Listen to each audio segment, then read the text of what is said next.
Tara sa Awara Onsen! Let's go!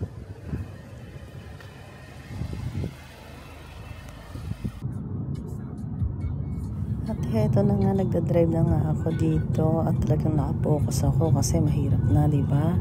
Kaya hindi ako talaga hahawak ng cellphone. Pero syempre, yung aking habibi naman ang bibideo niyan. Sabi niya, bibidyohan kita while nagda-driving. And syempre, ang editor naman is minsan siya, minsan ako. So, eto tayo guys, ayan. Sa mga nagtatanong pala, ilang taon na ako? I'm 41 years old guys. And ayun, keep my body, skinny body. Ayan, gusto ko yung mga normal lang, sakto lang.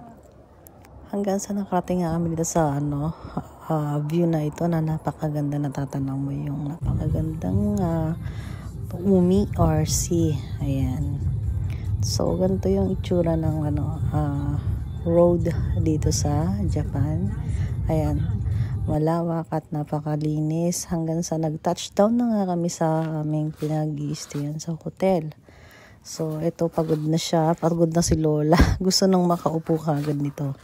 Kasi nga napagod ako mag-drive. Tagal-tagal din yon. Mga 2.5 hours din yung pagdadrive. Kasi nga parang nasa siya, bundok, yung hotel na ito.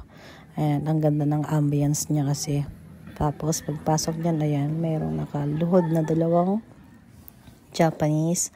It's manner pag may darating na customer. So, ganyan. Pag hubad ng sapatos, ayan, go na. Papunta na sa room. Actually, second time na namin dito, pagpasok na ito. Kasi nga, una, hindi namin binidyo. Then, pangalawa, ayan, video natin. Sabi ng asawa ko, ito yung room na kinuha namin. So, pagpasok niyan, ayan, makikita mo kaagad yung lapagan ng bag, ayan, ganyan. Tapos, meron siyang ref kaagad dyan sa front. Tapos, ayan, na pagpasok yan is yung tinatawag na tatamiheya or gawa sa banig na floor. Ayan, sobrang bango niya. At ito nga, nagmumuni-muni na ako dito sa time na to. Ayan, kasi ang ganda ng ng mga tanawin dito talaga. Talagang na-inlove ako sa place na ito, guys. Kaya pag nagpunta kayo dito sa Japan, make sure na yung mga pupuntahan nyo, guys, is yung parang mga oldies style.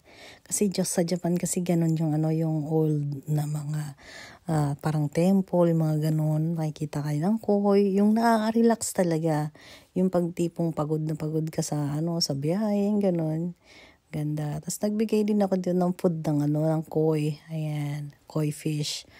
Pero yung pagkain na yan, manggagaling yan sa front, bibigyan ka nila pag check-in mo para mag-feed sa kanila. Yan. Bibigyan ka ng 2 supot. Ganda, diba? Ang nakaka-relax yung kanilang itsura. Ang dami pa nila.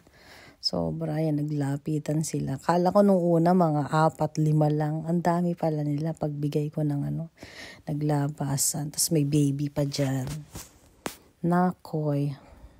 So, yun lang guys ang share ko sa inyo this time.